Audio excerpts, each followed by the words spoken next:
पिता परमेश्वर हम में से हर एक को पिता परमेश्वर छू लीजिए कि हम आत्मा के साथ आपकी आराधना करें। इस प्रार्थना को मांगते हैं अपने जीवित पिता परमेश्वर के इकलौते पुत्र यीशु मसीह के नाम से, आमीन। आइए हम सब खड़े हों और अपने हाथों को उठाकर अपने हृदय के गहराइयों से प्रभु की आराधना और स्तुति। आज का दिन यहोवा ने बनाया है,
Yari hoke kinare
सामर्थ्य परमेश्वर, हम हृदय से आपका धन्यवाद अर्पित करते हैं आज के दिन के लिए।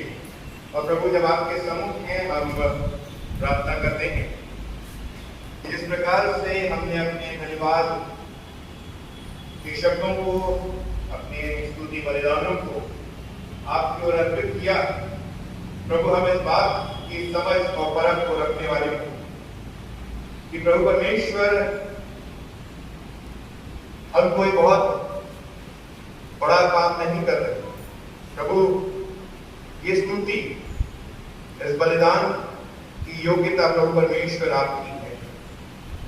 प्रभु, उस योग्यता को आपको अर्पित करना, ये प्रभु हमारी प्राथमिकता है। हमारी ड्यूटी। और प्रभु आज जब हमने उस स्तुति बलिदान को अर्पित किया तो प्रभु हम प्रार्थना करते हैं कि आप हमें इस प्रत्येक के हृदय अपने उस अनुग्रह को, अपने उस दया को दें जिसके तहत प्रभु परमेश्वर हम इस बात की समझ और परख को रखने वाले हैं कि प्रभु हमारे जीवन आपके उस सुसमाचार के जरिए, वो सुसमाचार जो आपकी मृत्यु और जी उठने का सुसमाचार, वो सुसमाचार जो आपके क्रूसित होकर महिमा को प्राप्त करने वाला सुसमाचार, प्रभु उस सुसमाचार में हम अपने जीवनों को निरंतर दृढ़ बनाए। प्रभु जब आज बपतिस्मे और प्रभु भोज के विषय पर हम मनन चिंतन करते हैं, प्रभु होने पाए आपका पवित्र आत्मा हम में से प्रत्येक के ऊपर आमते प्रभु यीशु मसीह में हमारी से बैठ जाए। परमेश्वर का धन्यवाद अर्पित करते हैं आज के दिन के लिए, और विशेष रूप से परमेश्वर का धन्यवाद कि हमारे बीच में हमारी कलीसियाई बहनों ने, महिलाओं ने आज इस स्तुति आराधना के जरिए हम सबको तैयार किया है ताकि हम परमेश्वर के वचन को सुन सकें और उस पर मनन चिंतन कर सकें। आज हम पवित्र आत्मा के अवतरण पर्व के पश्चात 14वां रविवार मना रहे हैं, और आज का विषय जो हमारी कलीसियाई मनन चिंतन के लिए लिया गया है वो है बैप्टिज्म एंड लॉर्ड्स सपर, बपतिस्मा और प्रभु भोज।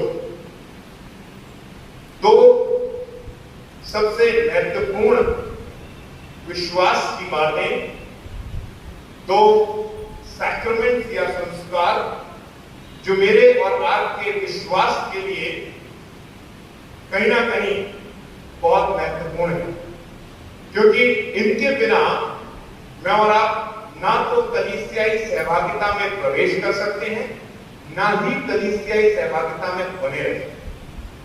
बिना बपतिस्मे के मैं और आप कलीसियाई सहभागिता में प्रवेश नहीं कर सकते, और बिना प्रभु भोज के उस सहभागिता में या उस विश्वासी जीवन में हम बने नहीं रह सकते। सो दोनों का महत्व मेरे और आपके जीवन में बहुत ज्यादा है। और जब हम इस विषय पर मनन चिंतन कर रहे हैं, और विशेष रूप से अगर आपको स्मरण हो तो प्रतिवर्ष, हर वर्ष ये विषय मेरे और आपके मनन चिंतन के लिए आता है। क्यों? ताकि मेरे को आपको स्मरण दिलाया जाए, याद दिलाया जाए कि मुझे अपने बपतिस्मे को निरंतर स्मरण रखना है, और प्रभु भोज के तहत बड़े जीवंत रूप से प्रभु यीशु मसीह के मृत्यु और उसके जीव दोनों को याद रखना है। और इसलिए ये विषय साल पर साल मेरे और आपके जीवन में आता है, ताकि मैं तो बार बार इसको सुनूं, पर साथ ही साथ जो हमारे बच्चे, जो आगे की जनरेशन आगे चलती आ रही है, वो भी इन बातों को जो कहीं ना कहीं उनके लिए कभी नहीं होंगी, वो उनको समझ सके। हमारे लिए ये विषय जरूर पुराने होंगे और उनके लिए नए, पर इन पुराने विषयों को भी रिन्यू करना, रिमाइंड करना और उनकी गहराइयों को समझना वचन से मेरे और आपके लिए बहुत आवश्यक है। यशायाह नबी की पुस्तक उसके 55वें अध्याय और उसकी पहली आयत से लेकर 7 आयत तक मेरे सामने और आपके सामने पढ़ा गया, जहां अगर आप ध्यान दें तो यशायाह इस बात को कह रहा है कि किस प्रकार से परमेश्वर अपने उस काम को या उस अनुग्रह के कार्य को मेरे और आपके बीच में और उस समय के लोगों के बीच में करने जा रहा है। और ये एक प्रकार से वायदा है जो यहां पर लिख रहा है। वो कह रहा है, ओहो सब प्यासे लोगों, पानी के पास आओ, और जिनके पास रुपया ना हो तुम भी आकर मोल लो और खाओ। प्यासों से, जरूरतमंदों से ये कहा जा रहा है कि तुम आओ, और एक निमंत्रण है कि तुम आकर उस जल को पियो। और आप ध्यान दीजिए, तो वहां लिखा है, पहले ये कह रहा है जिनके पास रुपया ना हो, और उसके बाद का अगर आप वाक्य पढ़ें या उसके बाद का आगे का कंटिन्यूएशन पढ़ें तो वो कहता है तुम भी आकर मोल लो और खाओ। Now this is a contradictory statement. यहां कॉन्ट्रडिक्शन हो रहा है। सामान्य रूप से अगर मैं इस बात को पढ़ूं तो मैं कहूंगा कि यशाया क्या कहना चाह रहा है। वो निमंत्रण दे रहा है कि मैं आकर पानी पीऊं, प्यासा हूं, मेरी स्थिति ऐसी है कि मेरी जरूरत है पानी की, और वो निमंत्रण दे रहा है। अच्छी बात है कि वो कह रहा है कि मैं आकर पानी पीऊं, और वो ये कह रहा है कि जिनके पास रुपया ना हो, यानी जो इस अभाव में है कि उसको मोल ले लें, उनके लिए वो कह रहा है कि तुम भी आकर मोल लो और खाओ। यहां दो बातें, सिर्फ जल की बात नहीं है, जीवन की रोटी की भी बात है। वही बात जो हम पिछले सप्ताह कर रहे थे, क्योंकि पिछले सप्ताह का हमारा विषय था जीवन की रोटी, जीवन की रोटी। और प्रभु यीशु मसीह यूहन्ना की इंजील में इस बात को कहते हैं कि मैं जीवन का जल हूं, मैं जीवन की रोटी हूं। दोनों बातों को वो मेरे और आपके समक्ष रखते हैं। यशाया यहां कह रहा है, कॉन्ट्रडिक्टरी स्टेटमेंट दे रहा है कि इसके पास रुपया ना हो वो भी मोल लेकर आकर खा ले। कैसे? सामान्य रूप से कॉन्ट्रडिक्टरी लग सकता है, पर अगर मैं और आप इस गहराई को देखें कि ये जो जीवन का जल है, जीवन की रोटी है, एक प्रकार से मेरे को और आपको मुफ्त दी गई, मुफ्त दी गई, पर मेरे को और आपको इसको पाने के लिए एक मोल चुकाना है। क्या है वो मोल? Self sacrifice. कुछ पैसा या रुपया देकर मुझे इसको प्राप्त नहीं करना। वो कह रहा है जिसके पास रुपया नहीं है, यानी जिसके पास दौड़ी नहीं है, जिसके पास मूल्य नहीं है, वो भी इसको मोल ले सकता है। कैसे? अपने जीवन में अपने उन पापों से, अपने उन मनुष्यत्व से, जो उसका पुराना मनुष्यत्व है, उसका त्याग कर, वो भी एक मोल है। That is also sacrifice. एक मूल्य है जिसको चुकाकर प्रभु ने क्रूस प्राप्त किया। मूल्य क्या था? कि उसने अपने प्राणों को मेरे और आपके लिए दिया। और एक मूल्य है जो मेरे को चुकाना है कि मैं उस विश्वास को जो सिद्ध में मेरे लिए दिया गया है, उस बलिदान को जो फ्री मेरे को मिल रहा है, उसको पाने का भी मेरे लिए मूल्य है। और वो मूल्य है कि मुझे संसार को त्यागना है, मुझे संसार को और सांसारिकता को त्यागना है। और इसलिए आप देखिए यहां वो कह रहा है कि ये सारी चीजें निमंत्रित हैं, आपके लिए इनविटेशन है, फ्री ऑफ कॉस्ट है, बट एक मूल्य जरूर है कि वो कह रहा है कि मेरे को और आपको इसके लिए चुकाना। अगर मैं और आप ध्यान दें और आगे पढ़ें तो वो परमेश्वर के खोजने की बात कर रहा है। अभी तो तृप्तता की बात कर ही रहा है। अगर आप आगे पढ़ते जाएंगे तो वो चिकनी वस्तुओं के विषय में बात कर रहा है, और आगे पढ़ते जाएंगे तो वो बहुत अन्य अन्य प्रकार के भोजन की बात कर रहा है। और वो कह रहा है कि तुम्हारे ओर न जाने कहां कहां से लोग आकर्षित होंगे, अन्य अन्य जातियों के लोग। और ये हुआ क्योंकि प्रभु यीशु मसीह के उद्धार को जो यहूदियों के गोत्र में किया गया, पर क्योंकि पूरे जगत के लिए किया गया, मैं और आप भी आज यहूदी ना होने के बाद भी आकर्षित हैं और शामिल हैं। और इस उद्धार का आकर्षण आज भी अन्य लोगों के लिए बना हुआ है, वो जो प्रभु को विश्वास आज भी नहीं करते। कोई बाउंड्री नहीं है, कोई लिमिटेशन नहीं है, कोई रिस्ट्रिक्शन नहीं है, कोई अननेसेसरी डिमांड नहीं, सिर्फ एक कि मोल तो देना पड़ेगा। और वो मोल रुपये या पैसे का मोल नहीं, वो मोल है कि मैं अपने जीवन में त्याग, अपने जीवन में त्याग करूं। और परमेश्वर कहता है 6वीं आयत में, जब तक यहोवा मिल सकता है तब तक उसे उसकी खोज में रहो, जब तक है वो निकट है उसको पुकारो। दुष्ट अपने चाल चलन और अनर्थकारी अपनी सोच विचार छोड़कर यहोवा ही की ओर फिरे और वो उस पर दया करेगा और वो अपने परमेश्वर की ओर पूरी रीति से क्षमा प्राप्त उसको मिल जाएगी। प्रभु यहां ये कह रहा है कि अगर तुम्हारे अंदर, तुम्हारे मन में मेरे प्रति वो खोज है, तभी ये निमंत्रण तुम्हारे जीवनों में कार्य करेगा। अब मेरे और आपके जीवन की स्थिति क्या है, ये तो मैं और आप अपने आप ही बता सकते हैं। क्या हम और आप परमेश्वर की खोजी हैं या नहीं?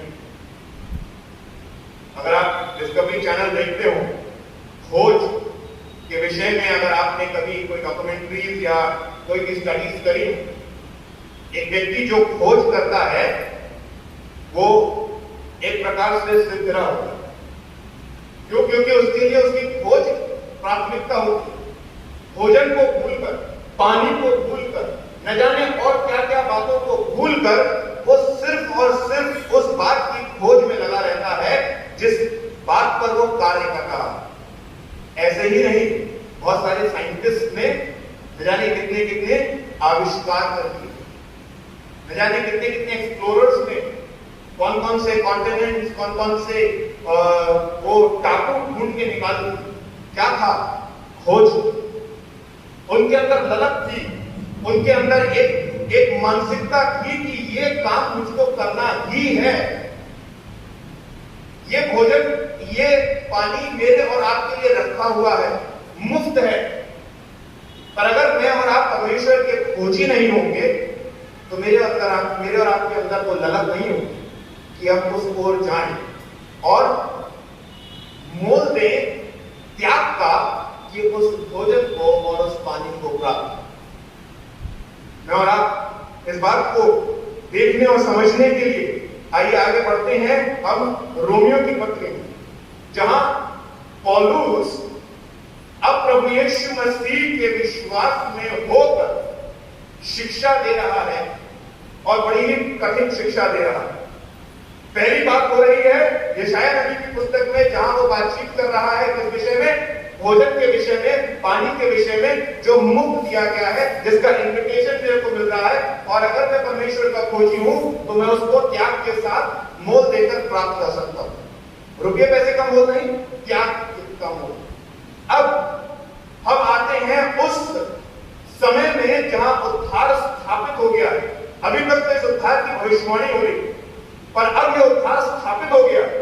और जब ये उद्धार स्थापित हो गया है तो आप देखिए कि पौलुस रोमियो की पत्री में क्या बोलते हैं। वो पाप के विषय में बातचीत कर रहे हैं, पाप के विषय में। और बड़ी कठिन बात है जो शुरुआत में कही गई। पहली आयत, तो हम क्या कहें? क्या हम पाप करते रहें कि अनुग्रह बहुत? प्रभु यीशु क्रिस्त का अनुग्रह है। प्रभु यीशु क्रिस्त ने क्रूस पर उस उद्धार को मेरे और आपके लिए स्थापित किया है।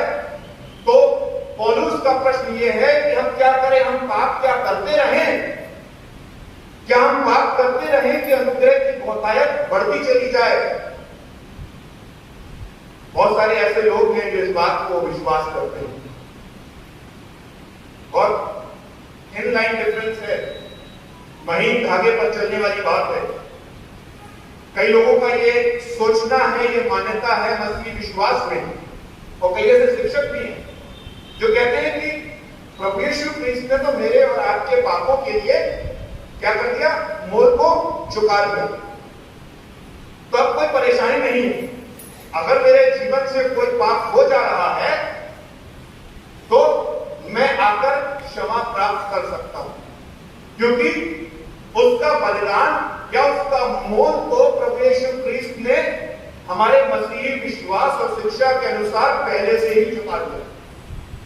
हमारा विश्वास भी यही है कि चाहे वो बलिदान 2000 वर्ष पहले हुआ हो, उस बलिदान में मेरे पाप भी शामिल थे, क्योंकि वो एक अनंत बलिदान, वो एक समय सीमा में बंधा हुआ बलिदान नहीं था, वो असीमित बलिदान था। यानी उसमें प्रभु यीशु क्रिस्त से पहले के और प्रभु यीशु क्रिस्त के बाद के हर एक जाति, हर एक समय के लोगों का पाप शामिल था। पर क्या ये कहना सही होगा कि अगर पेमेंट हो चुका है तो मैं पाप करता रहूं। एक्चुअली ये सवाल है पौलुस। और देखिए वो क्या बोल रहा, कदापि नहीं। वो ये कह रहा है कदापि नहीं। अगर वो पेमेंट हो चुका है, अगर वो मूल चुका दिया गया है, तो इसका अर्थ ये नहीं है कि मैं कंटिन्यूअली पाप करता रहूं, पाप में बना रहूं और ये सोचूं कि मैं उस पाप में रहकर जब बाहर आऊंगा तो मेरे लिए अनुग्रह है। वो इस बात को कह रहा है कदापि नहीं। हम जब पाप के लिए मर गए तो फिर आगे को उसमें कैसे जीवन बिताएंगे।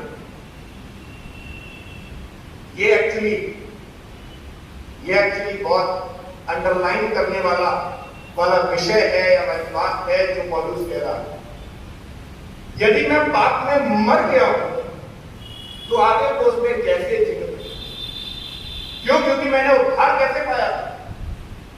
वो इस बात को आगे समझा रहा, मैंने और आपने उद्धार प्रभु यीशु मसीह की मृत्यु में मर कर पाया।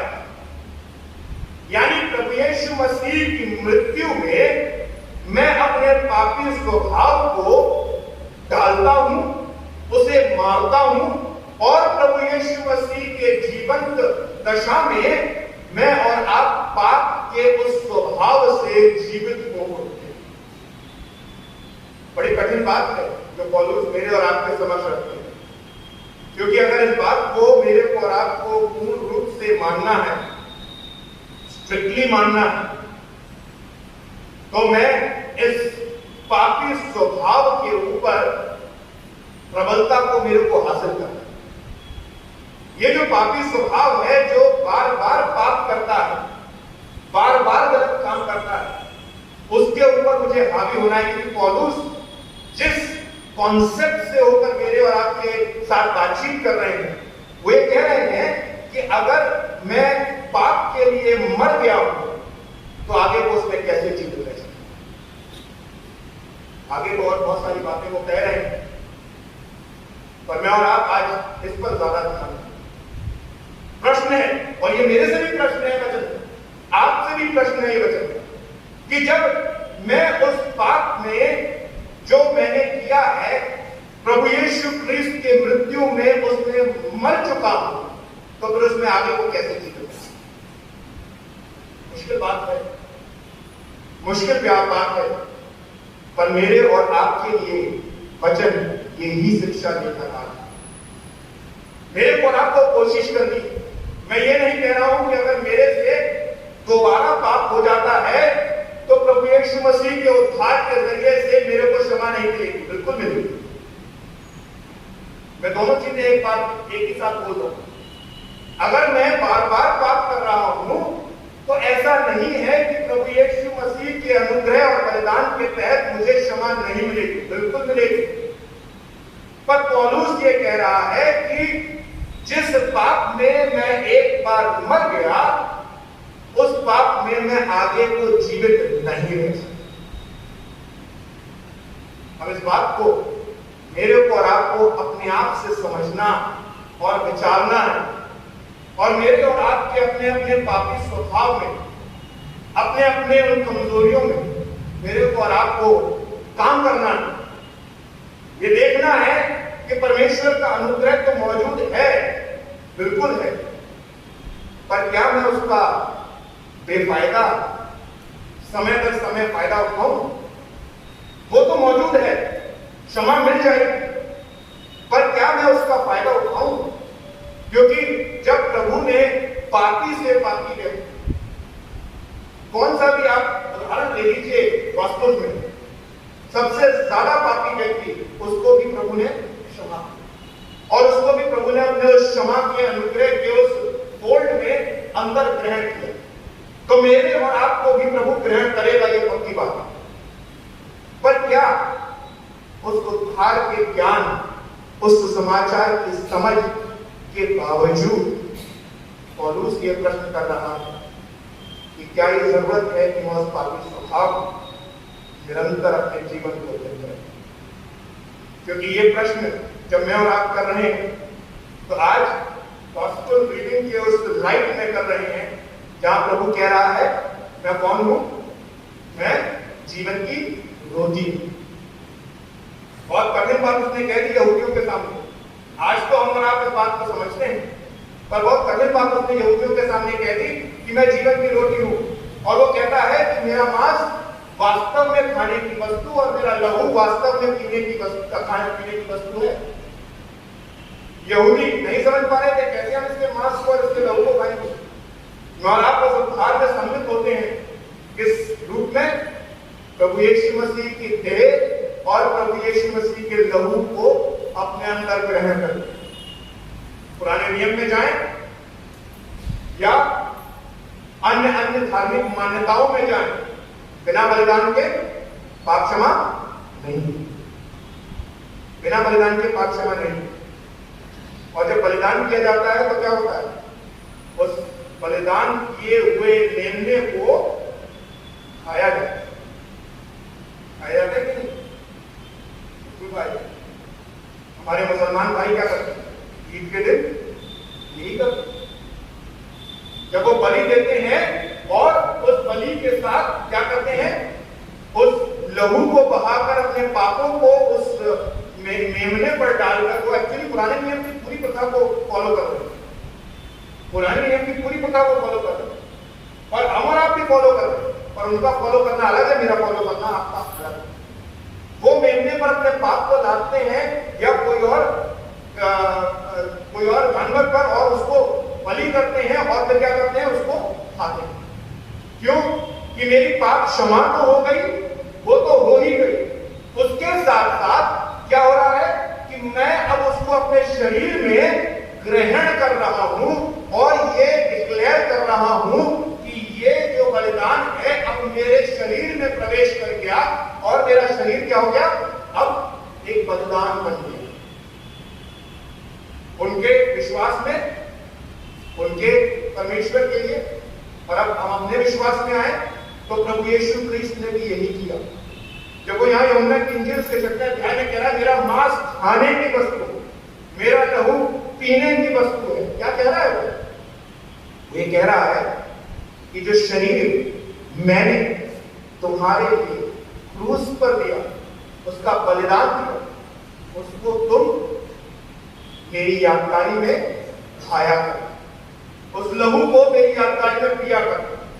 और उसके लहू बहाने से मेरे पाप क्षमा हुए और उसके उस बलिदान को मैं जब खाता हूं, यानी उसके मांस को जब मैं ग्रहण करता हूं, मांस के रूप में नहीं, एक दूसरे फॉर्म में, और लहू के रूप में नहीं, एक दूसरे फॉर्म में, पर विश्वास करता हूं कि उसका शरीर और उसका लहू मेरे अंदर प्रवेश करता है, तो क्या हुआ? I become the part of that sacrifice. मैं उस बलिदान का अंश बन गया। यानी प्रभु का शरीर जो तोड़ा गया वो मेरे अंदर आ गया, और वो प्रभु का शरीर जो मेरे अंदर आ गया अब मेरे को परमेश्वर से उस बलिदान का पोर्शन बनाकर जोड़ रहा। That is the concept. और प्रभु यीशु क्रिस्त यही इस बात को कह रहे हैं।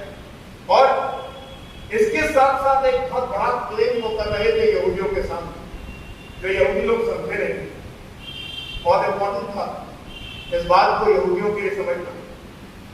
अगर आप इंग्लिश बाइबल को पढ़ेंगे और आई एम सेइंग्स को पढ़ेंगे तो आप शायद इस बात को क्लोजली समझेंगे।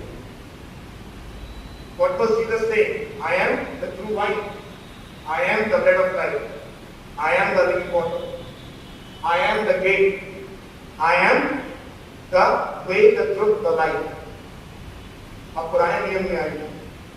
मूसा पूछता है मैं क्या बोलूं, किसने मुझको भेजा है? What did he say? I am who I am. He was identifying himself, वो अपने आप को चिन्हित कर रहा था, मैं हूं मैं, I am मैं।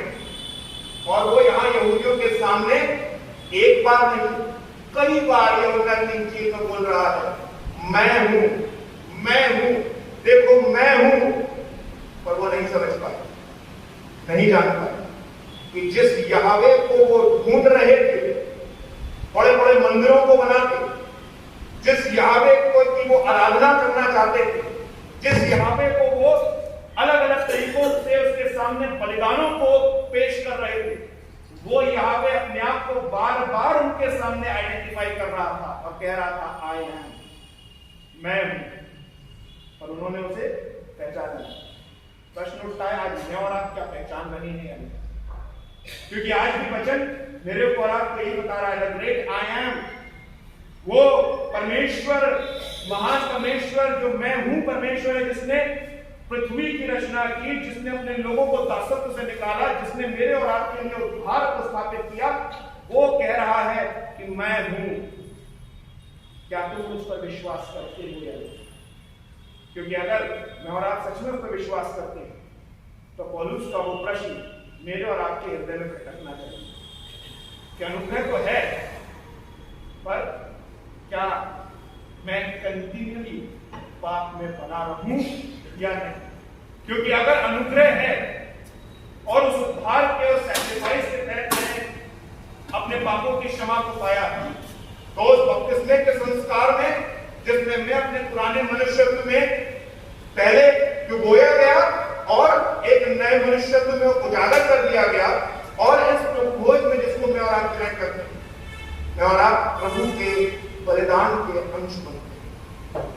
क्या सच में मैंने इसी रूप से, इसी रीति से परमेश्वर को पहचाना है या नहीं? क्योंकि आज भी वो बोल रहा है, खड़े हो, मैं हूं। आइए महान सामर्थी परमेश्वर, हमें जैसे आपका धन्यवाद अर्पित करते हैं आज के दिन के लिए, और प्रभु आपकी आत्मा की अगुवाई के लिए कि आपने प्रभु अपने